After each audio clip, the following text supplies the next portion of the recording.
Well, one thing, Cam, I don't want to tell you how to do your show, but I'm open to suggestions. Jason has one to begin with that may kind of define what we're going to talk about. Dude, this is as sarcastic and over the top as you want it to be. I just want to make everyone happy. Okay. Well, I hope this makes you happy, because the first award is the Statler and Waldorf Award for the podcast that brings on two old cranks to talk about pop culture when their latest pop culture references are about 1992, and that goes to the Jacked Up Review Show. Yes, for bringing us on. Thank you. We have done that before, where we were actually tossing the award around, and then we finally gave it to Cinema Psyops because they do a good job of dissecting awful exploitation movies. And then, man, and they're great with soundboards. And we were just like, yeah, you guys are podcast of the year, because you had to suffer through so many awful biker movies and zombie films from Italy. Yeah, you win. And because they will try to make sense of all the crap that's going on, everything from war crimes to assaults to other off-color stuff. And more often than not, they're like, and so that movie accomplished nothing. I will never watch that again. It's just another Italian cheapie. So I have the ultimate question from my special guest, Oliver Rockside. Yes. Yes. I'm introducing you. On it all, you've covered infamous movies. You've 100 episodes, 30 good ones. Last time Jason was on here, we were talking about just the infamous side of wrestling and just how these guys are basically wannabe gladiators, let alone circus freaks in a hostile environment. Did you was Shockmaster mentioned anywhere near that in that? I don't think so. I think we mentioned a bunch, but I'm sure there was like 5 I wanted to mention. I think that's the most infamous wrestling moment. Yeah, Fred. So that one's there's an award we can give out. So I have the ultimate question though for you two today. What is the worst streaming mishap? Disney Plus or HBO Max? Ooh, don't be slagging on HBO Max. I mean, oh well, just because with the VP throwing stuff away and behind the scenes. Honestly, I think it's Netflix. Okay, perfect. A third party chimed in. Perfect. Okay, cool. I think Netflix gets it for, first of all, like concentrating way too much on their own stuff. Mainly because everybody else, wanted to start their own services, so that's excusable. But then, bringing up you can't share passwords anymore, when like 3 years ago, they made a tweet on Twitter, when it was still Twitter, saying, "Love is sharing a password." Wow. So they posted, everybody had that screenshotted, and we're just like, this you. Oh, nice. I do not have Netflix anymore. I got rid of it. I can't blame you. My girlfriend still has it, but of course we can't share passwords, which means I can't watch Dairy Girls. So again, laddie. That's okay. Just run it from Amazon. Boom. I watched Dairy Girls, all the way through, which, absolutely brilliant show. Right. So you don't have to pay for it for 24 more months. But I'd like to watch it again. I would go with Disney Plus, mainly because I hate anything Disney has ever done, with the exception of Splash. Which they keep editing all these movies. Yes. They're like, we're going to give people bad ideas. It says a lot if I'm watching classics by them, like The Black Hole, as opposed to one of their overblown, exhausted franchises. I've never been an Avengers guy. I've never seen an Avengers movie. I'm much more of a DC guy, just because I think that their Rogues Gallery is much more interesting. Oh, okay. I will agree with you there. The DC's Rogues Gallery is great. Their heroes suck. Well, I mean, I'm okay with that, Dihers, but so Marvel would definitely win most money exploding on the screen for my if I had to pick. Ka-ching, ka-ching, because it is one of those I'm against just not being able to stand on your own. I'm just like, stop trying to trick people into coming to the movies and having them just complain about it after the fact and bribing critics, on Rotten Tomatoes to adjust the scores. It's like, come on, just come up with something new, in your animation department in between whatever you got going, instead of just taking advantage of people until the last movie tanks and you try something else. The other thing is, I really don't like what they've done with Star Wars. I made it through maybe 4 episodes of The Mandalorian, and then with Nick Nolte, I'm out. That was just completely stupid. I mean, even the Baby Yoda. Sorry, spoiler alert, people. Well, here's the thing: Wars people love to just act like, "Oh, it was never in chaos." I'm like, they will rewrite their history every time, and now that they're getting sick of their own product, it is kind of one of those. The fans kind of ruined it. The over marketing kind of ruined it, and it's like, I'm okay if we go 5 decades without touching it again. I mean, if that cleans up the industry and makes them say, "Hey, we actually got to get creative again." I like The Mandalorian. But with the exception of the last 2 episodes of Book of Boba Fett, that story could have taken a flying leap somewhere. I only say the last 2 episodes because they finally reintroduced the Mandalorian. Yeah.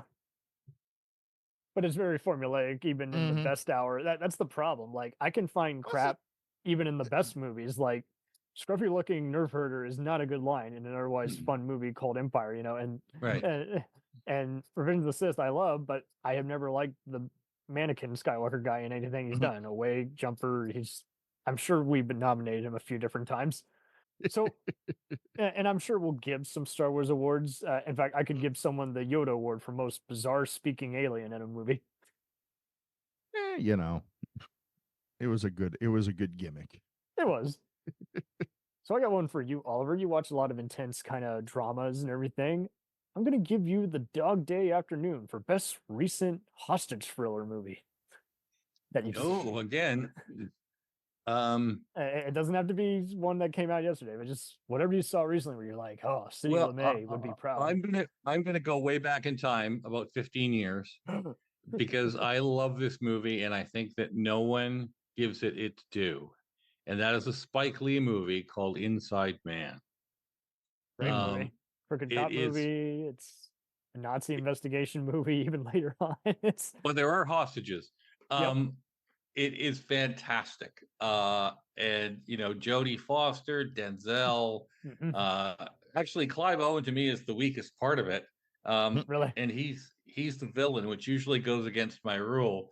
But he's the villain, air quotes. Right. There's a lot of villains in that. Yeah.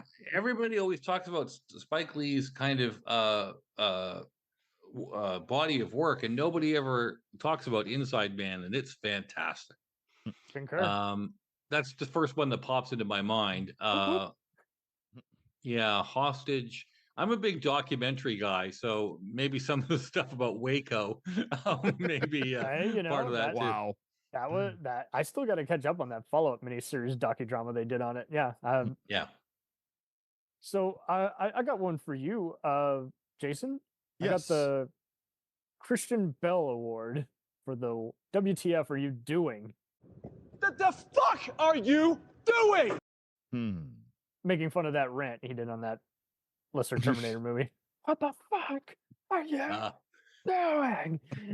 Wow. So just any character making a bad split decision where you're like, I want to shoot this writer right now. Why would you do that? It was great. Everything's working. Cameras, actors, camera work, and you did a stupid, easily avoidable decision. And God! After Jason answers, I've got one for you. My brain has just taken a shit on me. Wow, bad decision. The problem is there's so many, and yet you got to I can't think of one. I can't. Right. I can't. I'll let Oliver. God, Oliver, please. Hey, he needs a lifeline. Because we were talking about this the other day on another podcast. what writer decided to make a Romulan in Picard sound like she was just born in Dublin? Who did that? Oh, Who made the that? Who Irish made that gal. decision? They could have told her to hide it. I don't know. It was just kind of like like the Romulans are my favorite. I thought she was part human, right? No, No. So she was just an fully acting- Romulan, and she was apparently the maid. And she sounded like she just came from County Cork. I'm like, who did this? I mean, Who to be thought of fair, this? I guess it's just by I call it the Picard maneuver, where he's supposed to be French but speaks with an English accent. So Yeah, now that's a good point. But at least he's on the same planet. I don't know, but she was cute. Oh. Yeah, she was fun, but I mean, I hated all of Picard. Yes, you did. So I'm nitpicking at this point. But that was a decision I thought, what are you thinking? I got one. The St. Elsewhere Award for most bizarre nightmare sequence in a movie or TV show. And I'm going to nominate season 7 of LA Law. It's a terrible season, but otherwise awesome show. I'm going to give it to Book of Boba Fett from The Mandalorian. Oh, okay. A bizarre nightmare. It was all flashback. That's the whole thing. All right. Sorry to jump in on you like that. No, that's fine. That's the fun thing. Sometimes someone picks a better one where it's like, I surrender my award. You get the award. This is all sarcastic. It's not like, I know. It's not like people are going to play music to tell us to get the fuck off the stage. The Academy, is going to sue. I'm going to give you guys the Trailer Park Boys Award for most wacky portrayal of Canada. I was thinking Terrence and Phillip from South Park, but you tell me. Wackiest. I mean, Oliver, you're from there. Yeah, I'm going to go with The Handmaid's Tale. Because if you've watched how Canada is represented in The Handmaid's Tale, for people who don't know, the United States has become a different country. Gilead, and kind of like Man in the High Castle. Yeah, and Canada is kind of the promised land. Is for some people who are rebelling against the new system in the United States, and it's very Canadian. And what I mean by that is, yeah, everybody. Yeah. Everybody's super polite, which we in Canada always make the joke that we're not polite. We're just really great at being passive aggressive. You guys have great healthcare though. Yeah. Man.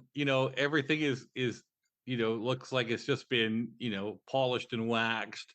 It's kind of like this American view of what Canada is. And I mean, some of it is true, but then other parts, it's just like we are being stereotyped here like crazy. They would do it in the 90s a lot, and I'm like, why is that funny? Like, why is it funny they're Canadian?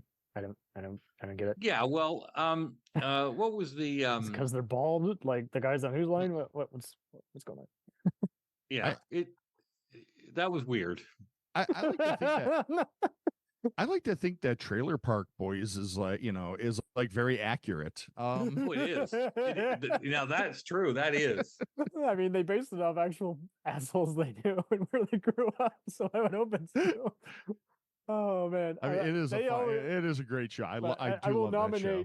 Most amusing courtroom scene, definitely Trailer Park Boys. Each time they do one, it was like, "Sorry, Your Honor, permission to curse."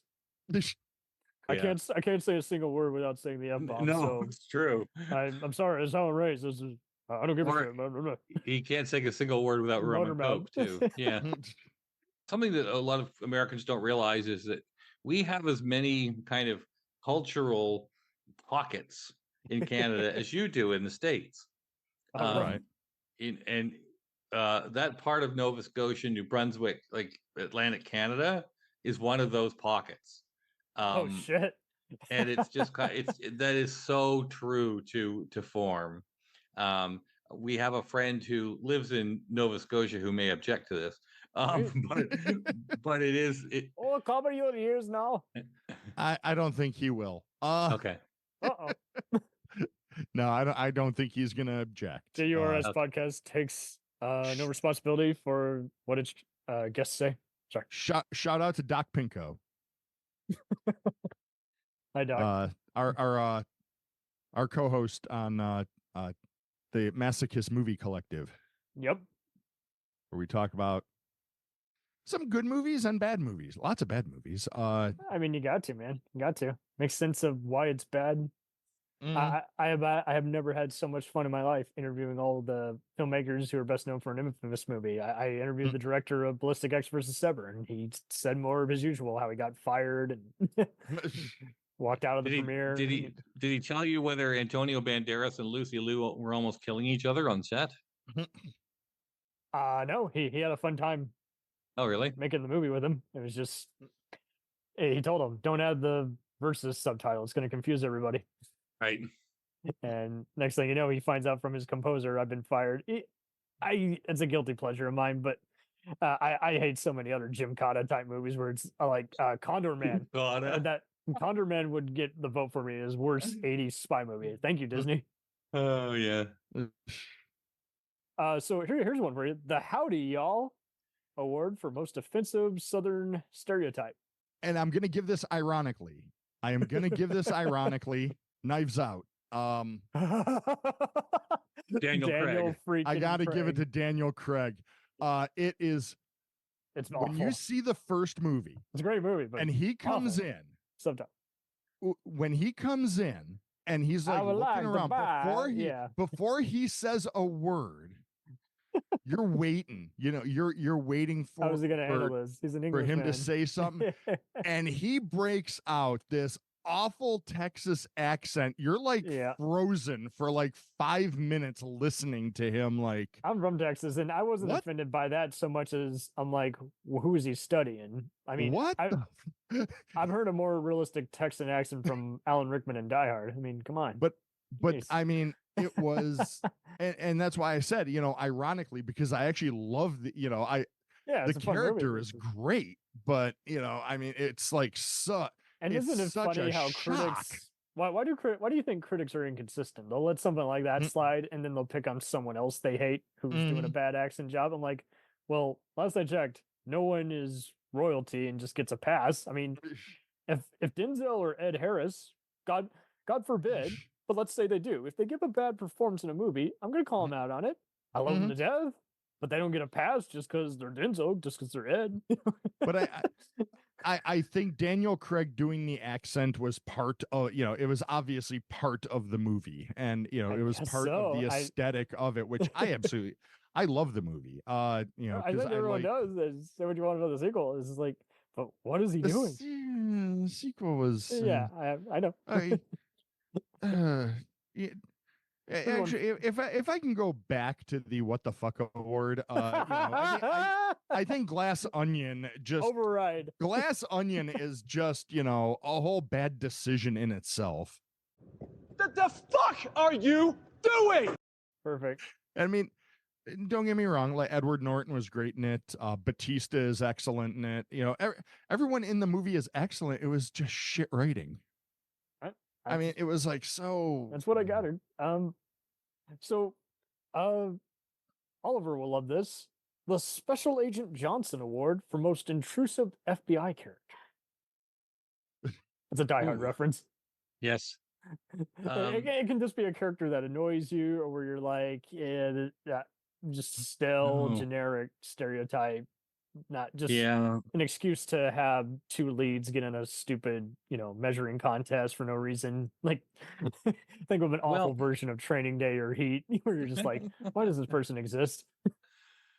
Well, boy, that could be many things. Especially with my Law and Order roots. Because there's always I miss one. You, Sam Waterston. Well, I will give it to Sam Waterston just because he was on the show for 25 years. You know, he did his bit, but he was 82 years old, and he was, you know, he's a very vital guy. I'm not doing anything ageist. It just at 82, we needed somebody new. I mean, they were giving him less and less lines, which is not necessarily a bad thing. Right. But he's getting up there. No, and I get it. I love the man. And it's just kind of like, and his last episode sucked. Really? I liked this final speech he gave, but I didn't like the legal argument, but I did predict. I'm like, yeah, he's gonna do his final case just for shenanigans. Yeah, but that see, Law and Order isn't about shenanigans. That was my problem. I mean, that's what he's only done all his life. Yeah, I would have liked to have. I still haven't figured out the new guy yet, but I just think that Sam Waterston should have not come back in the reboot. Oh, He should have just left it there. No, he wasn't annoying. So that's kind of a tough one for me. But he just shouldn't have been there. Fair enough. But Law and Order has one of those. We can go back to, Detective Cassidy was useless. She was only on for 1 year. There were other people. Well, Benjamin Bratt is the most famous one, where you just kind of go, "What the hell?" I love that man. I'm sorry? I love that man. How dare you? Do you? Yes, I do. Oh, okay. It was the homicide crossovers made sense to me. It's just like he's that same kind of woe is me kind of guy. He's unhappy. I just liked Lenny bragging on him. Yeah, well, I loved the crossovers. The problem is in reruns or in syndication, they never put the two together. Yeah. So when you watch a Law and Order that's a crossover, you only get the Law and Order part. Mm-hmm. So it's weird, We did award someone the Detective Munch Award for most charismatic detective.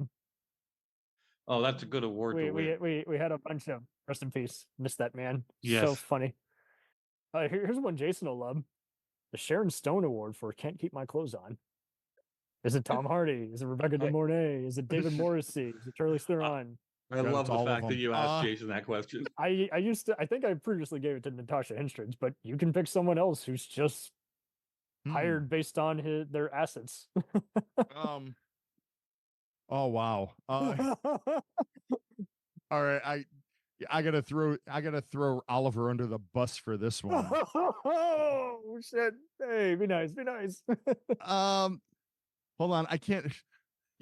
So we've talked about a lot of bad movies on our Masochists Movie Collective. Gotta get that stink out of there. Whew.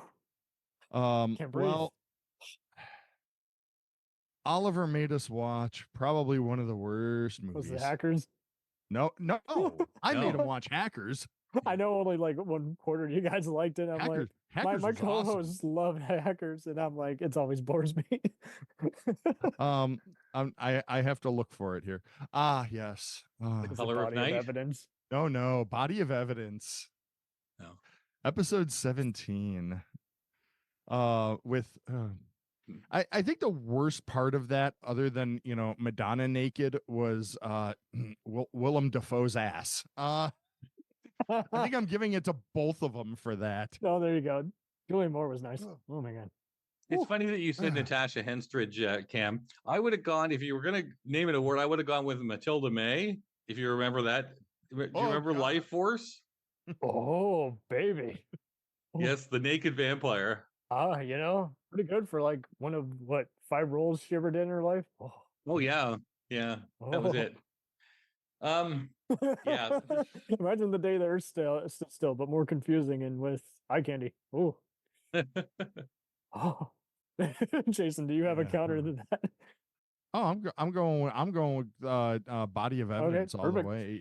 So and it's a tie. It's a tie between Life Force and... Well, no. From Body of Evidence, it's perfect. It's shared between Madonna and Willem Dafoe because perfect. I'm giving it to him in a brown paper bag and leaving it outside the back door. I don't want to see you people. Go away. Oh, lovely. So I got one award before I toss it back to you guys before we go. I have the Crimea River Award for most unneeded melodrama. We've done variations on this. I think last year it was I'm Droopy. We always sneak in just like classic cartoon characters that everyone knows. And I had some nominees here. I had any scene with Sting in the original Dune. I had Anakin Skywalker's I Don't Like Sand. Space diaper. Space diapers. Yeah. I had the infamous Martha plot twist in Batman versus Superman. I had Jamie Foxx in Spider-Man No Way Home. I'm like, you're not fooling anyone. You're still an asshole. And Ryan O'Neal and everything. But ultimately, I think I'm gonna go with No Way Home. Like, why would you take the worst character from that earlier Marvel movie and put him in a redo? Like, I go by the whole you can redeem every character except Scrappy Doo, but that is the exception to the rule. I don't think anyone wanted this character to see the spotlight again. It's like, no, let's just move on. I would Now- rather he come in and play a different character altogether, like a police chief. You know? Refresh my memory. Who is the worst character in Spider-Man? Oh, that's a good question. Like, Is that what you're talking about, Cam? oh, I was talking in No Way Home specifically, where they decided let's acknowledge all free Spider-Mans and have them go back in time. Oh God, I hate shit like that. And that's my unpopular take too. I think it's wonderful as a comic book, Mhm. but so far, other than the first Back to the Future or a well done Star Trek two-parter, like time travel just It comes never apart. works. It never works. The Terminator works, the first two at least, because they shoot through it literally. Right. No, well, and Doctor Who get that, but see, that's camp. You know, like Doctor Who could have a bunch of shit that didn't make sense and everyone be okay with it because they Right, were, Well, of course. It's Doctor Who. yeah. And like Q, they know how to just snap their way out of it. So yeah, but ultimately I got to give it to Jamie Foxx. Cry Me a River Award for most unnamed melodrama. You'll love this, Jason. You love your share of tough guys. How about the Nancy Boy Award for worst Sean Connery wannabe? Ooh, wow. What Irish Scottish tough guy have you seen lately where you're like, no, thank you? Oh God. And it can be anybody. It can be someone trying to be like Arnold or Humphrey Bogart, where you're just like, I don't think you could decimate an army of 30 people. I just no. You know what? You don't got me. I without even seeing it, because I have not. They just remade Roadhouse Yeah, with there you Jake go. Gyllenhaal I haven't seen it either, but there you in go. Dalton's role. Now, Patrick Swayze was Dalton. I mean, there's no doubt about it. Yeah, other than Prisoners, I can't see Gyllenhaal as a tough guy. I don't get it.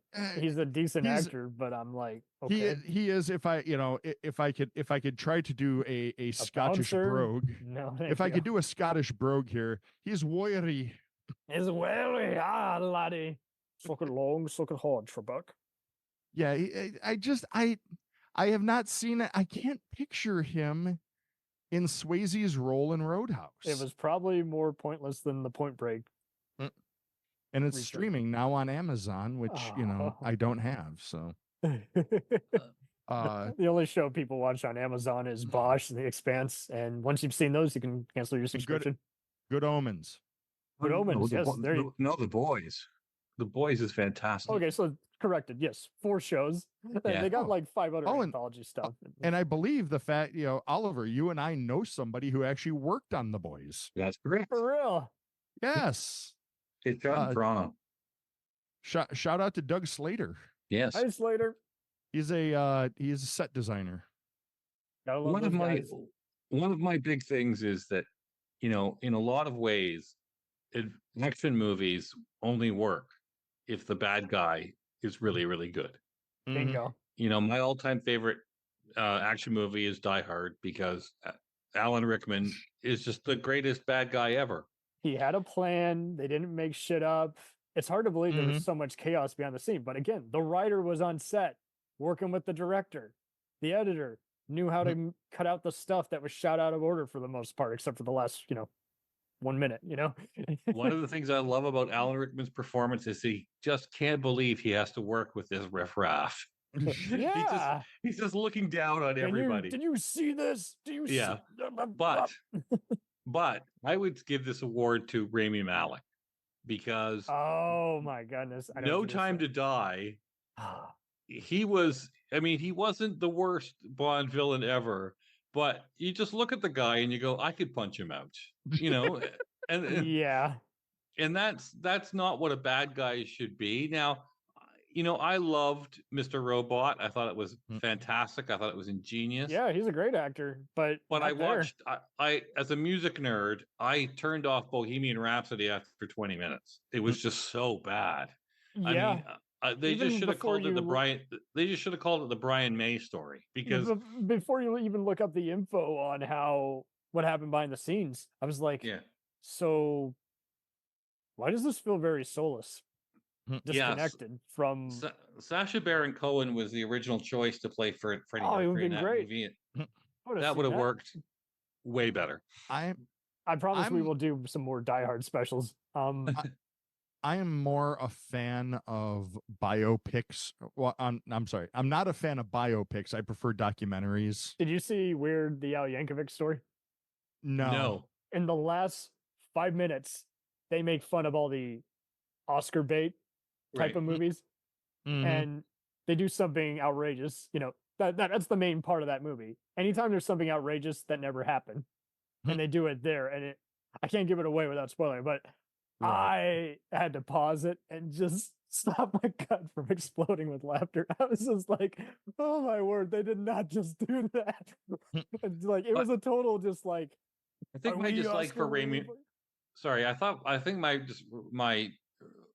my loathing of Rami Malek in that role was kind of colored by what he did in Bohemian Rhapsody. But Yeah, if you're going to do a Bond movie, you can't just get the flavor of the week. I mean, yes, he Bingo. did win an Academy Award. He's probably one of the few people who've been in a James Bond movie who've won an Academy Award. right. But it didn't work because it was just kind of like, I could punch him out. And I will tie that with Daniel Craig for also sleepwalking for that movie. Oh And yeah, well he was. I one mean, mistake. but that's a famous Bond trope. I mean, Connery slept through Diamonds Oh Are yeah, Forever. doesn't want to be there. Yeah, Roger Moore slept through View to a Kill. I Brosnan mean, is like, do I get to kiss Halle Berry? Yeah, it's just- yeah, yeah. The That's sad thing kind with of Brosnan is he's way better in the video game where they use all their personas, John Cleese and everything. And I'm right. like, when William Dafoe's the bad guy in that, playing a protege of Christopher Walken. Well, I think They- that's a really good example because my favorite Bond movie is Goldeneye, and one of the reasons I think Goldeneye is the best is because it has a twofer. It has Famke Yes. Janssen and it has Sean Bean as the quote unquote villains. Two Mhm. different villains as opposed to Yes. just one surrounding guy chewing the Yeah. scenery and blowing stuff up. Yeah. And Famke Janssen in that movie scares the shit out of me. Yeah. I mean, She would definitely win our best. We might have to name a favorite villainess award. Yeah. On the top. Fun I've fact. when got many of those. Yeah. But fun fact, when it aired on NBC, when it first premiered, like a few years later, apparently they found out after the fact that what she shouts in Russian at the beginning when getting away is actually an F-bomb Oh, in like really? Russian. And the censors never caught it. And they're like, oh, we can't air this on public TV. We got to cut that scene out. Correct me if I'm wrong. Famke Janssen was Jean Grey. Jean Grey, Grey. yeah, And Phoenix. yes. And that one Eli Roth produced TV show, something Grove, whatever. Hemlock Well, Grove. she was in Rounders. If you ever watched Yes, Rounders. she was. And Yeah. fun fact, she's been in a few other gambling movies since. So I almost Yeah. feel like that is the Fam Janskin gambling verse. I got a few others here. But this is fun so far. And see, this is why we kind of do this. We just kind of tear. We don't tear into the movies, but we kind of just like it's a trope session where we're just kind of making fun of just stuff that we're okay with some of the time, and other times we're just like, nah, I'm good. So one final one for you guys. The Billy Mays Award for Best TV Mascot. Whoa! Basically. I mean, Oh, No- Billy no- Mays. nobody beats Billy. I don't know, man. I love Flo. Just also because I've seen her in other stuff. She can actually act. See, so Groundlings. here's the problem for me with Flo. I'm sorry. Don't flow, I live- man. I live in Cleveland. am Wait, Hey, it rocks, man. I love it. well, Progressive is headquartered here, and they are the primary sponsor of the Cleveland Guardians baseball team, to the point where their stadium was renamed from Jacobs Field to Progressive Field. So guess what you see and hear during every Cleveland Guardians broadcast. So this is like an oversaturated song on the Every- radio. So you're like me every with Michael progressive- Jackson where I don't want to hear it anymore. I hear it every Yeah, 24/7. pretty much. See, I'm going to go on the same route with because I just want to kill everybody who's on screen every time this commercial comes on, and it's related to progressive, and that's the Liberty Mutual ostrich thing. Lord, with the ostrich, Emu, and Doug. Yes, yeah, it's that's just that's I overplayed. want to kill everybody on screen, including the emu, and I'm an animal lover. It's just like, Yeah, well, geez. rumor has it emu tastes pretty good. So. I'm just kidding. I don't know. But yes, Not for me. I like to not have any animal abuse, but I know what you mean. I like it was funny the first 3 times, then I'm like, okay, like, can it just be him doing something stupid like a TJ Hooker jump over a car or something instead of just yeah. It's just it drives me crazy. I mean, I still like the gecko, the Geico gecko. I miss Kelsey Grammer though. I miss I miss the Taco Bell Chihuahua. I really I'll do. tell you a mascot I do love. And Go ahead. I mean, Jason probably won't know this just because of where he is, but I know Cam does because they're in Texas. And I know what you're gonna say. That was actually one of my awards. Oh my god. I love Jack in the Box. I love Jack on Jack in the Box commercials. Oh no, I wasn't gonna say that. Shit. Well, I do like him. He does have a cool voice. I was actually gonna give the Jim Adler the Texas Hammer Award for best TV lawyer portrayal. Right. Look up the Jim Adler ads. He carries a big mallet and tries to strike down, it's car insurance, and he tries to strike down a giant truck. But my Hispanic pals get a kick out of whenever he speaks in Spanish. Trabajo! He just belts it out, and you're like, Jesus, dude, calm down.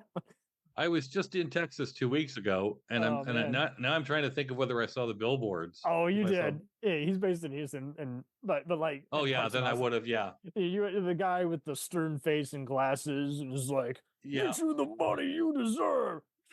I'm like, this dude should play a president on a TV show. He's so fucking. Yeah, because I went through Houston and San Antonio and El Paso, so I'm sure I saw the billboard. So Cam, I don't know if you if you've ever referenced him before or anything, but probably. So the one Twitch channel that I on Twitch, that I subscribe to, Ecto 5 TV, where we watch the bad movies and stuff. Right. I was introduced to Winnebago Man, Jack Reb, and those were fun. So good. You've heard of him. I feel like he could win a fight against the Stay Puft Marshmallow Man. Oh hell yeah. My favorite TV mascot was the Trunk Monkey. Where, I kid you not, a monkey comes out of your trunk, repairs your car, and no, we just learned, I just learned about him, and then I learned that last year in May he died at 93. Oh my goodness. But somebody did a documentary on him, and it was fantastic because he's trying to rehash his his yelling and his wanting to be the Winnebago Man, and he goes to this convention where he's like one of the guests, and it's like people don't want him to be the Winnebago Man, they just want to meet him and talk to him and thank him for what he did. So it's like, that's cool. That's wonderful. That all these people wanted to see him. So I highly recommend Winnebago Man, the documentary. Wonderful. I will check that out. And you might want to have a Winnebago Man award for. I'm gonna have to now. Maybe rename the TV mascot. Yeah, the TV mascot award for him. I mean, because he was great. Newer TV mascot. So I got one final one. The Aisha Tyler Award for sexiest comedian. Sir, I there got a plenty of such options. thing? There's Paget Brewster, there's Joe McHale, Stephen Colbert, there's Sarah Silverman. I was going to give it to Jillian Jacobs, who you might know as Britta on Community. Well, If you want, you can give it to Aisha Tyler herself. I am an Aisha Tyler fan, but I'm also a big fan of someone you just mentioned, and I've just gone completely blank. Paget Brewster. Oh, baby. Yeah, from yeah. Friends, Criminal Minds, and Community. Yeah, it's you know, I remember her on Friends. I think it was only her second acting job ever. Absolutely. Was And playing Kathy on Friends. she can do all kinds of voices, and you're just like, see, that's talent. That's I kind of find well, I used to Eliza Schlesinger kind of sexy. oh yeah, people like she's from Texas, I believe. Is she? Yes, she is. She's an Austin native. Yeah. I'm the typical choices. I guess the newest one is Nikki Glazer. I don't really absolutely. Oh my god. Oh really? I don't find her. I just talking don't find about her sex. funny. Oh my god. Yeah. But no, that's fine. I hit or miss. Yeah, I kind of like an Irish comedian. Her name is Aisling B. She's kind of fun. If you ever watch Graham Norton, some of the people that he has on, are people that we've never heard of in North America who are hilariously Graham funny. Norton should absolutely be Q in a James Bond movie. Oh yeah, that's a good. That's a good cast. Yeah, just someone who just is that off kilter kind of. Often someone else is going to say someone who's getting up there like Tim Curry. I'm like, yeah, that dude just has charisma. Like, I would take a chance on him versus someone else who hasn't acted but can only play like one type. Yeah, is Tim Curry still with us? I think he's only doing Sonic Free and then retiring again. I heard he had a pretty bad stroke. Was that just internet lies or was that true? Tim Curry stroke.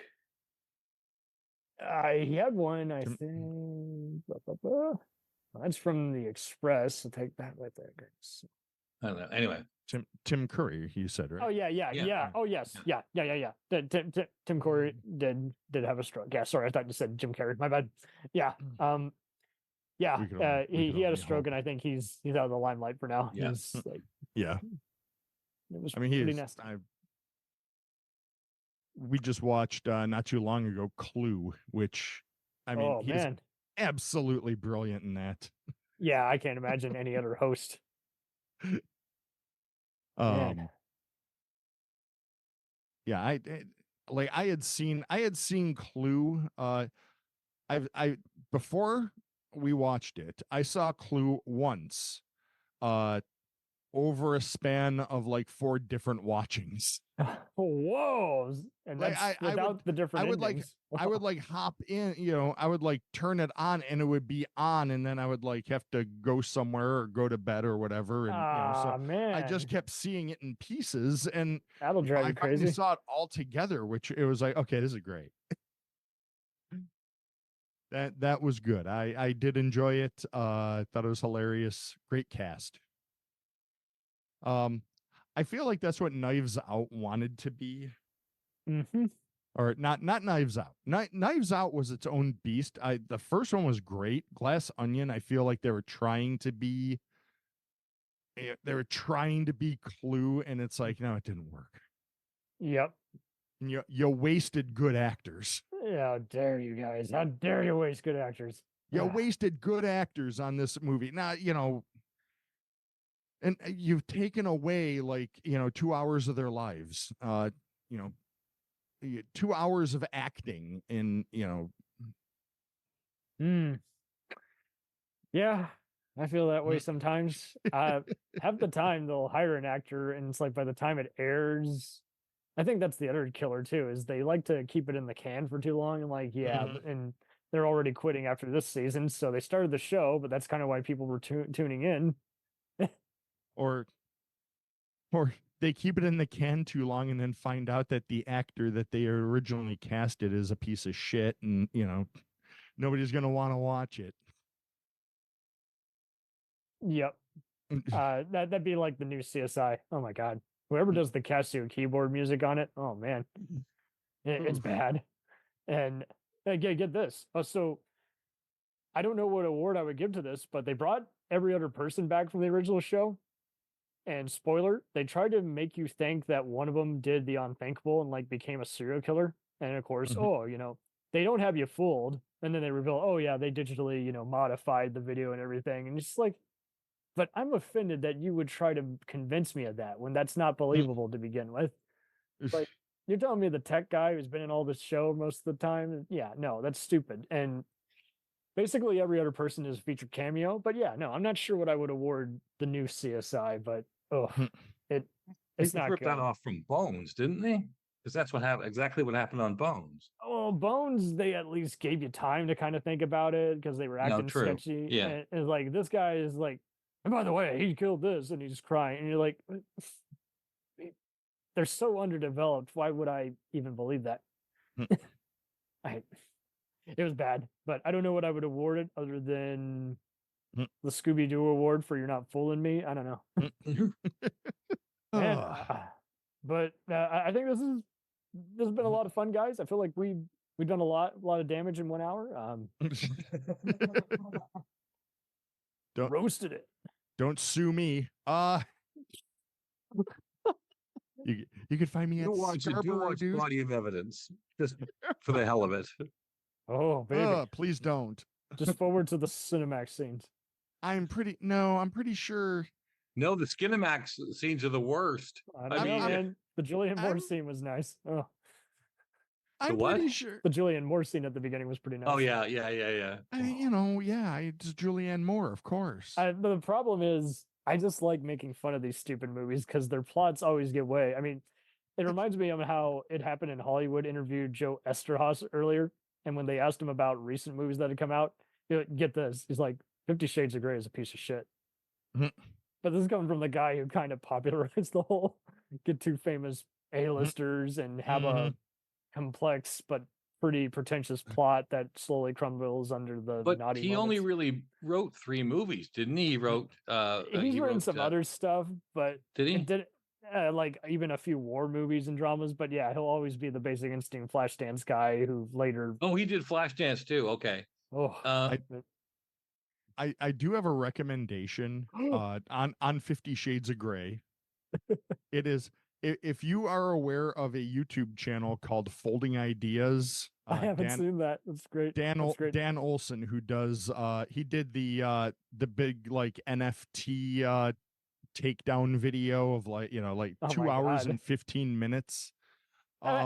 What he had done like a couple years earlier, he did what he called a lukewarm defense of 50 Shades of Grey. Oh my word. Where he read the 3 books, he saw the 3 movies. Oh Lord. And on top of that, he found and read the original fan fiction that E.L. James wrote.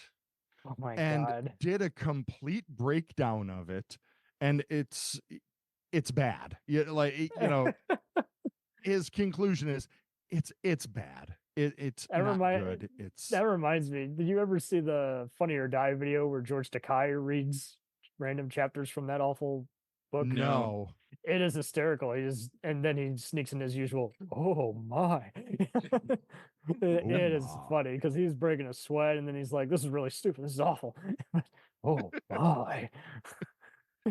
I mean, I have never seen it. I am lucky enough. Don't. Okay, so my girlfriend made me sit. She will say that she will admit this too. She made me sit through all the Twilight movies. Oh. It's 10 hours I'll never get back because it's what 5 it's 5 movies. Because it's the last movie is 2 parts and there's 4 stories.